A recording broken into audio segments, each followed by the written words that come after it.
Everyone, it is George Couros. Welcome back to another episode of the Innovators Mindset podcast. And I really appreciate you being here. I was actually just coming back from events in California. I'm a little jet lagged, just trying to get back into the swing of things.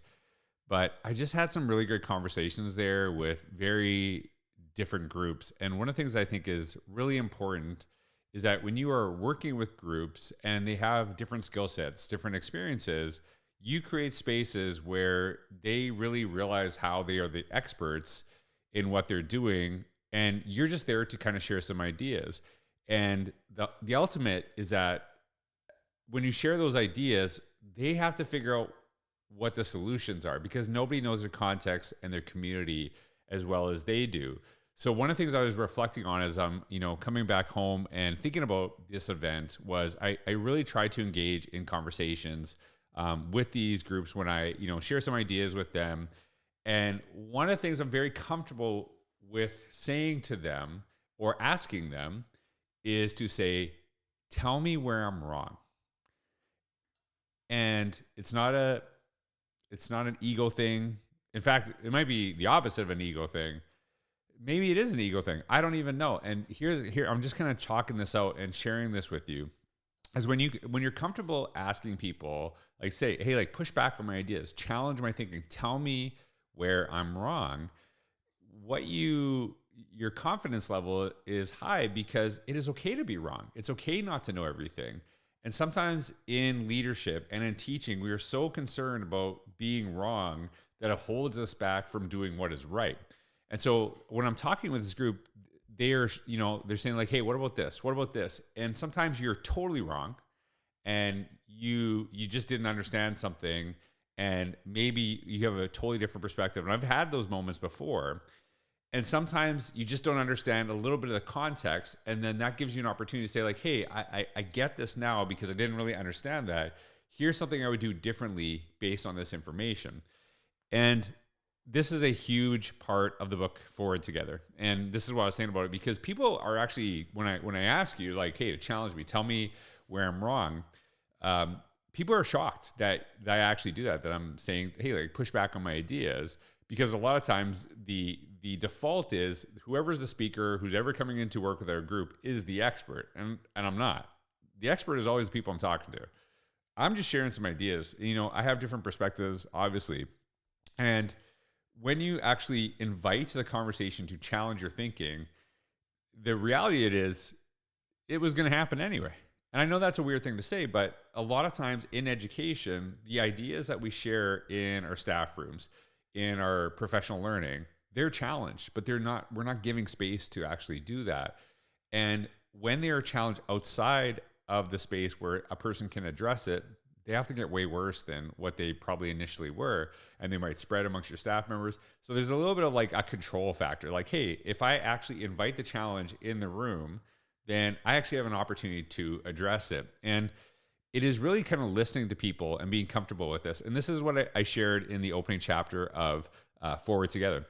When we take the time to truly understand someone's perspective before offering our own, we open the door to real dialogue. People become more willing to listen, not because we won an argument, but because we've shown respect, empathy, and a genuine desire to learn alongside them. Note the above doesn't work for all situations, and that is understood. But also of note is that if this were used more in conversations, there would be benefit to all parties that partake, and you are more likely to find the best ideas, which I call discussion, than be able to declare winners and losers, which is debate. Whether it's the reading wars, technology in the classroom, school choice, or whatever is going on in education or politics at any point in history, the point of this book is not to take a stance on anything, but to address a question. How do we move people forward together? Because if you think about it, any destination in the distance is much easier and better to get to when we work together rather than in opposition. And so when you're actually asking people to challenge your ideas, it is not because you're trying to be divisive. It's actually you're trying to pull people in and actually create a shared solution. And so recently I received and in the book I share a lot of things that really challenged my thinking and made me turn in the way that I perceive things. And I think that's a really important thing because people are watching you.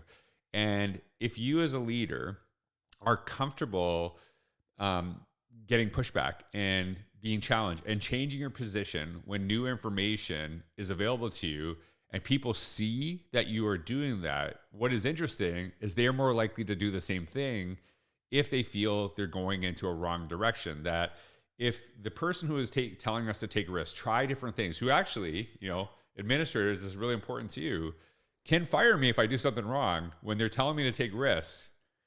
If they're willing to take risks and they model that risk taking, I'm more likely to do it. But if you're just saying take risks, but I never see you doing the same thing, then it's a lot harder to actually do.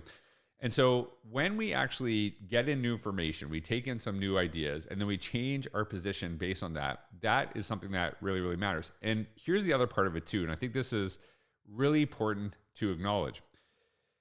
When you invite challenge in and you ask people to push back on your ideas, you also have the opportunity to not change your thinking. You also have the opportunity to not change your opinion.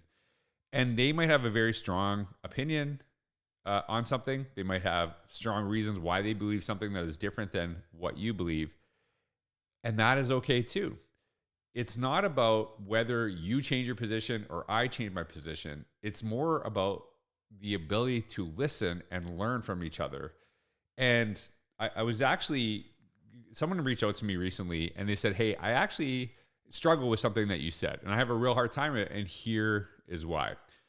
So they wrote me, and they did it in a very respectful way, by the way. And I don't mind that. Sometimes, like, I'm not a big fan of like having these conversations on social media because there's a very big difference when we're actually having a conversation, we're face to face. But if you're sending me an email, you're not trying to like shame me into your way of thinking, but actually wanting a conversation, that's different. And this person was very respectful. And they said, I don't like this because of that. And whatever. I'm not going to get into it because I don't want to, bring attention to the person in a negative way in any way. So we had the conversation, and as they shared it, I said, hey, I totally understand what you're saying. I really appreciate that you shared this with me. Here's why I say what I do and why it's important. And here's the long-term vision. And here's actually like an important point to this. Sometimes when you get pushed back on something, what people see is just a surface level, but they don't necessarily see the long-term idea. Like, hey, there's actually something I'm trying to achieve long-term. And though you just see this little tiny snippet of what is going on, this is actually connected to something much bigger. And so when you ask people to challenge you and to turn your ideas, this isn't about being a pushover and just always giving in to people and doing that too. But when you have a chance to listen to them, you can actually acknowledge what they shared, why it matters to you, and that you really understand their perspective, but also saying, based on what you're telling me, here's why I'm actually not changing my position and why I'm not doing something different. And here's a bigger picture that you might not have seen. And what was interesting is that person, I don't know if they were like, oh, okay, good. Yeah, I totally get it. You shouldn't change what you do. I don't think they were that at all. But they were respectful because I was respectful of their idea and I was respectful of their pushback. And I think that's the whole part of this, I think, is really important in this. And that is, I think that's kind of part of the conversation that I'm really trying to have with people is like, the book isn't about how to get people to agree with you. It's actually, what do you do when people disagree with you, and how do you actually react? And, I did write a little bit of a blog post, and I want to share this in connection to what I wrote in the blog post. That is the point of Forward Together. It's not about changing your position every time you feel someone disagrees with you. It is about listening to each other, deciding that sometimes it is best to change your position, and sometimes it is fine to stay where you are as long as you genuinely listen to one another. Learning to disagree with respect can sometimes be the thing that brings us closest together. And even if it doesn't, it is still the example we need to set for our kids. Character matters most when you listen to people, even and especially when you disagree with them. So I think that part of it too is people are going to disagree with you. People are going to challenge your ideas. Do you have some opportunity to address it? Do you actually encourage the idea? One of the things I used to say to my staff all the time as an administrator, it's not about your idea. It's not about my idea. It is about the best idea. And I don't really care where that comes from, because ultimately we're trying to serve kids. And if you're confident in your leadership skills, you will be okay being wrong. And the thing is, whatever you believe today and whatever your, what you believe for education, what you believe in leadership, I promise you 10 years from now, you will change some of your thinking based on today. You won't believe the same things. I don't believe the same things. And I'll warn you, if you don't in 10 years, you probably aren't doing a great job, because you will be doing the exact opposite of what you're asking others to do to grow. I'm not saying that you won't have some similar beliefs, some similar ideas, but we all should be growing in education, because as I've often said, learning is our job, and learning really is connected to listening and hearing other people's thoughts, hearing other people's opinions. Sometimes you'll change your thinking. Sometimes you just have a better understanding of someone's perspective and you might stay the same. But either way, it's that ability to interact and show your character when people disagree with you, and invite it so you can actually have some really good conversations. So I just wanted to share that with you all, because I've really been thinking about that, because when you actually invite that challenge, every time I do it, people are like, what? Really? Like, you want us to push back? Yeah. I think that's the point, right? We're all here to learn. We're all here to get better. And that includes myself. It does not matter who's delivering it, information. It actually does not matter what your role is. We should all encourage that, because we become better through the process. And ultimately, when we have those conversations, we don't just get better as individuals, but we get better as an organization. So I just want to share that with you. I just had that thinking on my mind.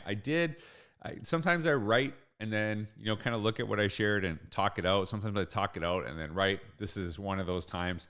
But thank you so much for listening. I wanted to keep this short. I hope you have a wonderful day. Thanks for all you do. Take care.